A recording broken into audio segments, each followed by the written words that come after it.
యేసుక్రీస్తు ప్రభువారి మహాపరిశుద్ధమైన నామమున అందరికీ వందనములు నేను తెలియచేయచ్చు ఉన్నాను.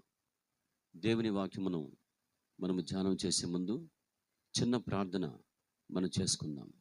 మా తండ్రి, మీకు వందనములు. You are our father.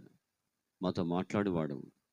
మీ స్వరమును వినులాగన మీ వాగ్దానం చొప్పున నా గొర్రెలు నా స్వరమును వినును అని మీరు మాకు ఇచ్చిన పరిశుద్ధ వాగ్దానము చొప్పున మీ స్వరమును వినబడి చేయమని యేసుక్రీస్తు నామమున పాదములు పట్టుకొని అడుగుచున్నాము తండ్రి.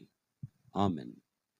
మరొకసారి మీ అందరినీ దేవుని పరిశుద్ధమైన వాక్యము లోనికి ఆహ్వానిస్తూ ఉన్నాను. దేవుని యొక్క పరిశుద్ధమైన వాక్యము యొక్క శక్తి గొప్పది. ఈ రోజున మనము దేవుని వాక్యం యొక్క విలువ, దేవుని వాక్యం యొక్క ఘనత, దేవుని వాక్యం యొక్క చెక్కు చెదరని విశ్వసనీయత, దేవుని వాక్యము గురించి మనం ధ్యానం చేస్తాము కొన్ని నిమిషములు. మత్తయి రాసినటువంటి సువార్తలో యేసుక్రీస్తు ప్రభువారు 6వ అధ్యాయంలో ఆయన పలికిన ఒక మాట, ఆయన చెప్పిన ఒక మాట నేను మీకోసం చదివి వినిపించిన తర్వాత వాక్యమును ధ్యానం చేసుకుందాం. మత్తయి సువార్త 6వ అధ్యాయము 18వ వచనంలో ఇలాగ ఉంటుంది. 18th verse. ఆకాశమును భూమియు గతించిపోయిననే కానీ ధర్మశాస్త్రమంతయు నెరవేరు వరకు దాని నుండి ఒక పొల్లైనను ఒక సున్నైనను తప్పిపోదని నిశ్చయంగా మీతో చెప్పుచున్నాను. దాని నుండి అనగా దేవుని వాక్యము నుండి ఒక పొల్లు అయినను ఒక సున్న అయినను తప్పిపోదని నిశ్చయముగా మీతో చెప్పుచున్నాను అని యేసుక్రీస్తు ప్రభువారు ఈ మాట చెప్పినవాడు. Context, what is the context? ఎప్పుడు యేసు ప్రభువారు ఈ మాట చెప్పాడంటే, నేను ధర్మశాస్త్రమును నెరవేర్చడానికి వచ్చాను, దాన్ని కొట్టివేయటకు రాలేదు, ధర్మశాస్త్రాన్ని ఫుల్ఫిల్ చేయడానికి వచ్చాను అని చెప్తున్న క్రమంలో ఆయన దేవుని యొక్క పరిశుద్ధమైన వాక్యం యొక్క విలువను గురించి ఆయన ఉద్ఘాటించి బోధించుతూ ఉన్నవాడు. ధర్మశాస్త్రం అంతయు నెరవేరు వరకు దేవుని యొక్క లేఖనమంతా వ్రాయబడ్డవన్నీ కూడా, చెప్పబడినవన్నీ కూడా నెరవేర్చబడి వరకు ఆకాశమైన భూమైనా గతించిపోతాయేమో కానీ దేవుని వాక్యంలో నుంచి ఒక సున్న కానీ ఒక పొల్లు కానీ తప్పిపోదని డెఫినెట్గా దేవుడు చెప్తున్నవాడు. నిశ్చయంగా మీతో చెప్పుతున్నాను అని చెప్తున్నవాడు. కాబట్టి దేవుని వాక్యము ఎంతో గొప్పది, దేవుని వాక్యము బలమైనది, దేవుని వాక్యము సజీవమైనది. ఒక చిన్న మాట నేను మీకు చెప్పి ముందుకు వెళ్ళిపోతాను. కొత్త నిబంధనలో దేవుని వాక్యమునకున్న పేర్లు కొన్ని నేను మీకు చెప్పాలని ఆలోచన కలిగి ఉన్నాను. దేవుని వాక్యమును కొత్త నిబంధన పుస్తకాల్లో ఇలాగన మెన్షన్ చేయబడుతూ వచ్చింది. కృపావాక్యము, శక్తిగల వాక్యము, సమాధాన వాక్యము, నీతి వాక్యము, మహిమగల వాక్యము, జీవవాక్యము, పరిశుద్ధ వాక్యము, ఇలాగన పేర్లు పెట్టబడి ఉన్నాయి. కాబట్టి వాక్యములో నుంచి ఒక సున్న కానీ ఒక పొల్లు కానీ తప్పిపోదు. ఆకాశమైన భూమైనా గతించిపోతాయేమో. ఎట్లా పోల్చాడో చూడండి ప్రభు. ఆయన పోల్చిన విధానం మీరు గమనించండి. ఆశ్చర్యకరమైన విధానం అది. ఆకాశము బ్రహ్మాండమైంది. ఆకాశంలో సూర్యుడు, చంద్రుడు, నక్షత్రములు, పాలపుంత నక్షత్రములు, కోటాను కోట్ల నక్షత్రాలు ఇవన్నీ కూడా సంచారం చేస్తున్నాయి. గ్రహములు, నవగ్రహాలు కొన్ని వేల కిలోమీటర్ల స్పీడ్తో అవన్నీ కూడా వాటి కక్షల్లో దే ఆర్ రొటేటింగ్, తిరుగుతున్నాయంట అవన్నీ కూడా.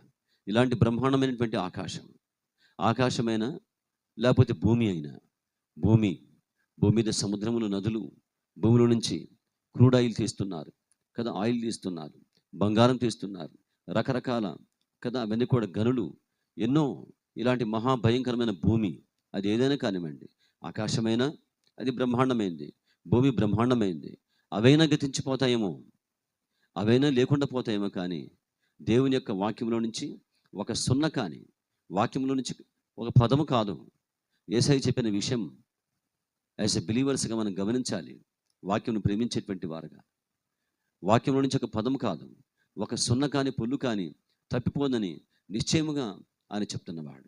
కాబట్టి మనము రక్షణ పొందుకున్న వారుగా దేవుని వాక్యాన్ని మనం ప్రేమించే విషయంలో, దేవుని వాక్యాన్ని మనం గౌరవించే విషయంలో, దేవుని వాక్యాన్ని మనం సన్మానించే విషయంలో, దేవుని వాక్యాన్ని మనం ఎలా నమ్ముతున్నాం, how do we are believing the word of God, దేవుని వాక్యాన్ని ఎలా నమ్ముతున్నాం, దేవుని వాక్యాన్ని ఎలా చదువుకుంటున్నాం, దేవుని వాక్యాన్ని ఎలాగైనా ప్రేమిస్తున్నాం, దేవుని వాక్యం కోసం మన మనసు ఎలాగన తహతహలాడుతుంది.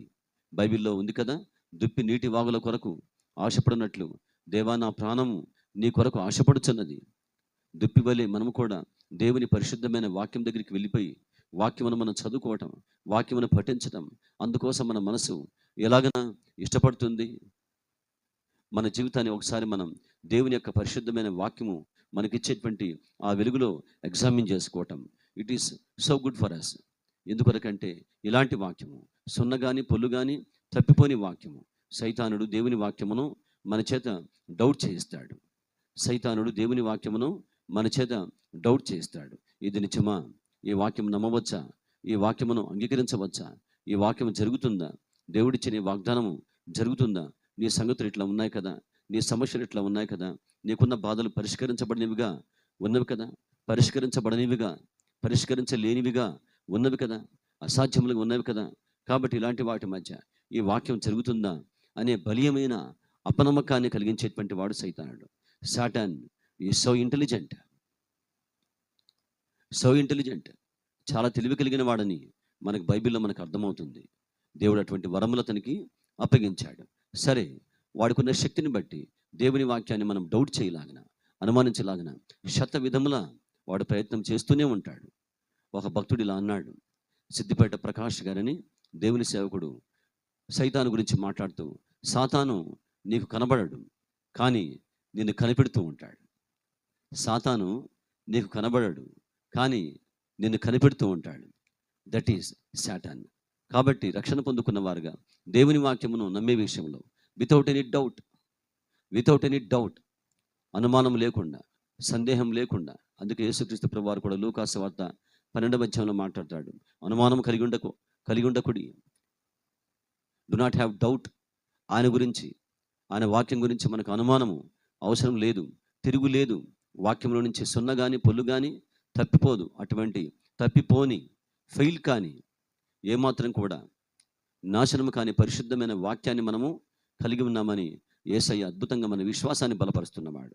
కాబట్టి ఇదే వాక్యం యొక్క విలువను మనము 2 పేతురు పత్రికలో కూడా మనం ఒక చిన్న వచన భాగాన్ని మనం చూడగలం.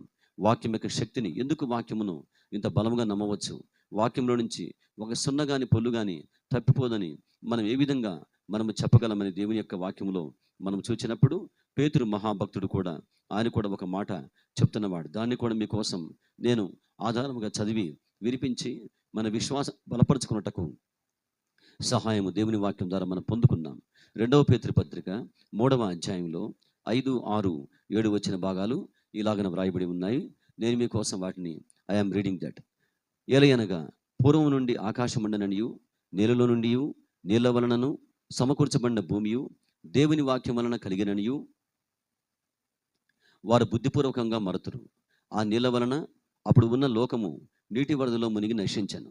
అయితే ఇప్పుడు ఉన్న ఆకాశమును భూమియు భక్తిహీనుల తీర్పును నాశనమును జరుగు దినం వరకు అగ్ని కొరకు నిలువ చేయబడినవై అదే వాక్యం వలన భద్రము చేయబడి ఉన్నవి. దేవుని వాక్యమును ఎందుకు మనము నమ్మగలగాలి? యేసయ్య మనకెందుకు ఇంత విశ్వాసాన్ని కలిగిస్తున్నాడు అని అంటే, దేవుని యొక్క వాక్యము చేత ఆకాశము భూమి కూడా భద్రము చేయబడి ఉన్నవి. అవన్నీ కూడా భద్రంగా ఉన్నాయి. ఆకాశమైన భూమి అయినా వాటిలో జరుగుతున్నవి ఏమన్నా కానివ్వండి, రకరకాల పనులు ఆకాశంలో జరుగుతున్నవి.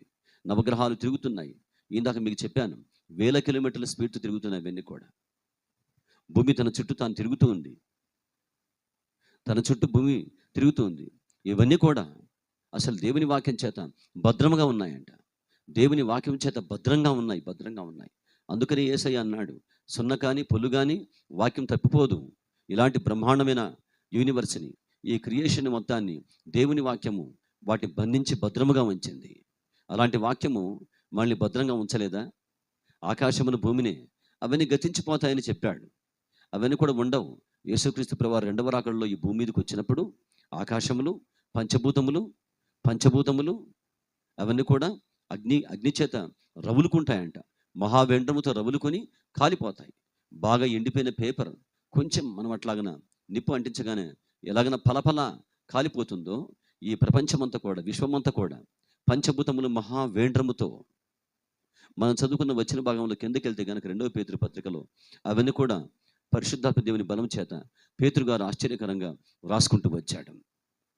మహా వెండ్రముతో రవులుకొని లయమైపోతాయంట. భూమి దాని మీద ఉన్న కృత్యములు కాలిపోతాయన్నాడు. భూమి దాని మీద ఉన్నటువంటివి వాట్ ఎవర్ ఇట్ ఈస్ అవన్నీ కూడా కాలిపోతాయి, లేకుండా వెళ్ళిపోతాయి.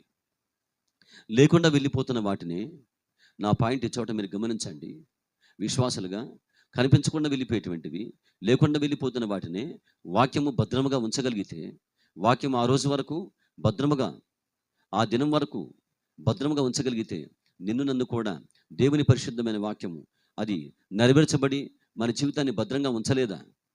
ఆయన మనకిచ్చిన వాక్యం, మనం పొందుకున్న వాక్యం, దేవుని పాదాలు పట్టుకొని మనం పొందుకున్న వాగ్దానం, ఉదయకాలం లేచి మౌన ధ్యాన సమయంగా దేవుని వాక్యాన్ని మనం చదువుకుంటున్నాం. ఎన్నో మాటలు మనకి ఇచ్చేటువంటి వాడు. ఆ వాక్యము మన జీవితాన్ని భద్రముగా ఉంచి, మన జీవితంలో నెరవేర్చబడి, మన జీవితాన్ని భద్రముగా జీవించలాగన సహాయం చేయలేదా?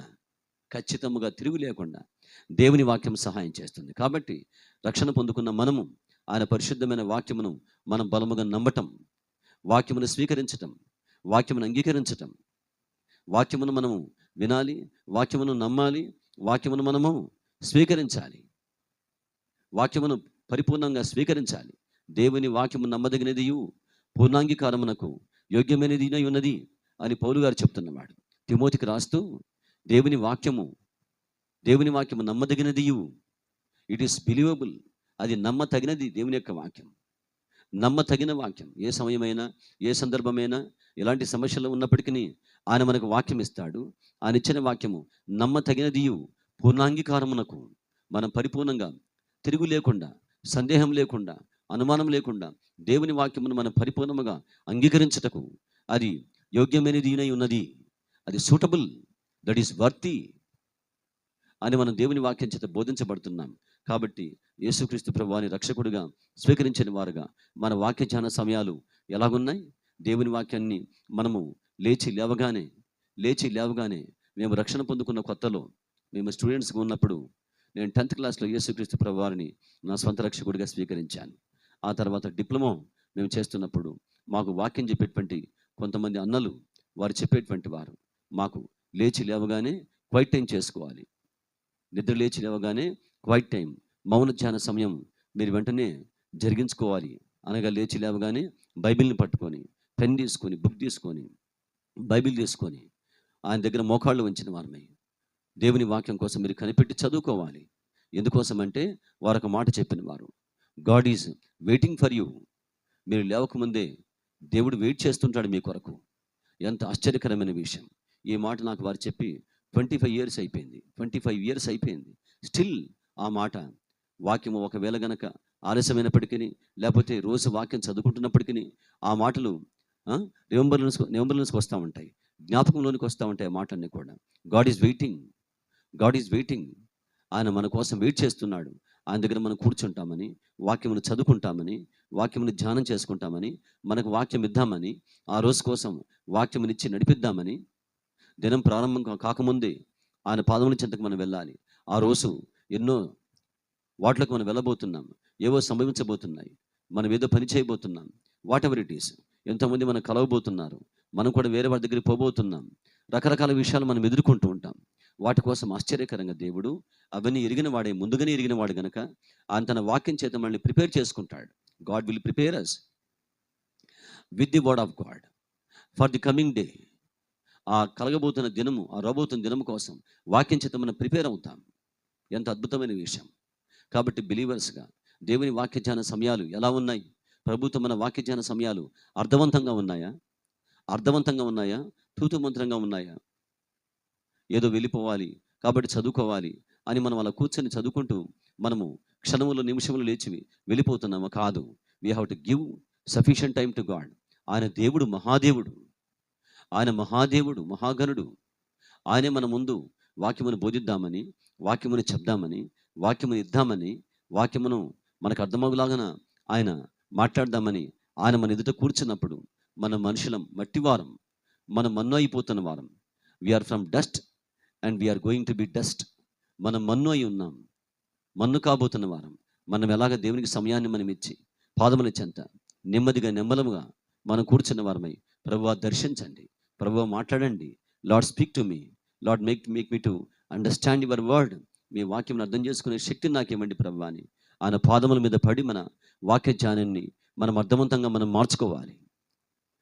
వాక్య జ్ఞాన సమయాలు సంతృప్తిగా ఉన్నాయా? ఎందుకొరకంటే ఆకాశమైన, బ్రహ్మాండమైన ఆకాశమైన, భూమి అయినా గతించిపోతాయి, కానీ వాక్యంలో నుంచి ఒక సున్న కానీ పొల్లు కానీ తప్పిపోదని సాక్షాత్తు యేసుక్రీస్తు ప్రభువారి భూమి మీద ఉన్నప్పుడు ఈ మాట చెప్పాడంటే ఆలోచన మీరు చేయండి. వాక్యం ఎంత ఘనమైనది, వాక్యం ఎంత విలువైనది, వాక్యం యొక్క గొప్పతనం ఎంత గొప్పది, వాక్యం యొక్క ఔన్నత్యం ఎంత శక్తివంతమైంది. కాబట్టి విశ్వాసముగా దేవుని పరిశుద్ధమైన వాక్యానికి మనమందరూ కూడా అప్పగించుకుందాం. జాన్ స్టార్ట్ ఒక మంచి బైబిల్ టీచర్. ఆయన ఈ మధ్యకాలంలో ప్రభు దగ్గరికి వెళ్ళాడు అమెరికా దేశంలో. ఆయన ఒక మాట అన్నాడు. ఆయన జీవించి ఉన్నప్పుడు ఒక మాట ఎప్పుడూ చెప్తూ ఉండేటువంటి వాడంట. ఆయన, నేనే గనక సైతాన్ని అయితే విశ్వాసాలను దేవుని వాక్యమును చదవనివ్వను. నేనే గనక సైతానునైతే విశ్వాసాలను దేవుని వాక్యమును చదవనివ్వను. అంటే వాక్యం యొక్క గొప్పతనము, వాక్యం యొక్క విలువ, వాక్యం యొక్క ప్రాముఖ్యత ఆయనకు అర్థమై అనుభవాన్ని బట్టి పలికిన మాట ఆ మాట.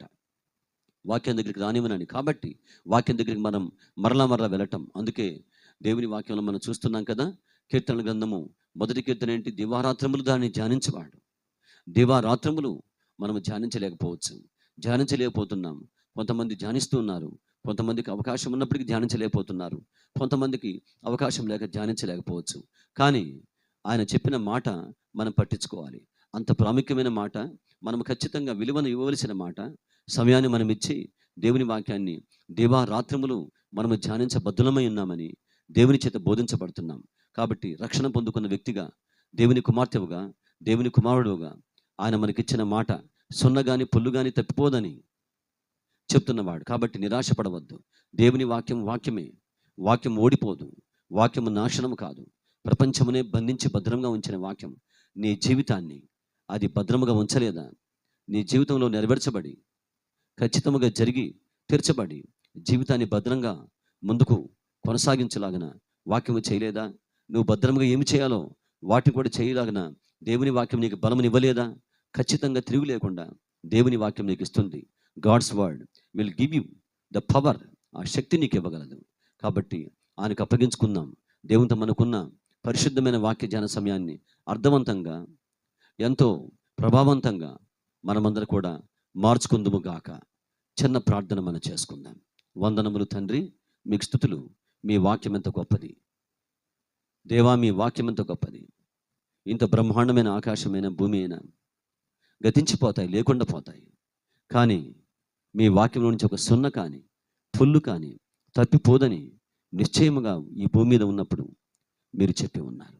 అటువంటి పరిశుద్ధమైన, తప్పిపోని, ఫెయిల్ కానీ, నిశ్చయముగా జరిగే, నిశ్చయముగా మా జీవితాన్ని కట్టగలిగిన మీ యొక్క వాక్యమును మేము అర్థవంతంగా చదువుకొని మీతో మా యొక్క ధ్యాన సమయాలు తృప్తికరంగా మార్చుకొని మీ వాక్యమును మా జీవితంలో నెరవేర్చుకొని మేము ఫలించులాగిన సహాయం చేయమని, మీ వాక్యం అందరికీ దీవెనకరంగా, మేలుకరంగా మార్చమని యేసయ్య నామమున ప్రార్థన చేయుచున్నాము తండ్రి. ఆమెన్. అందరికీ వందనములు.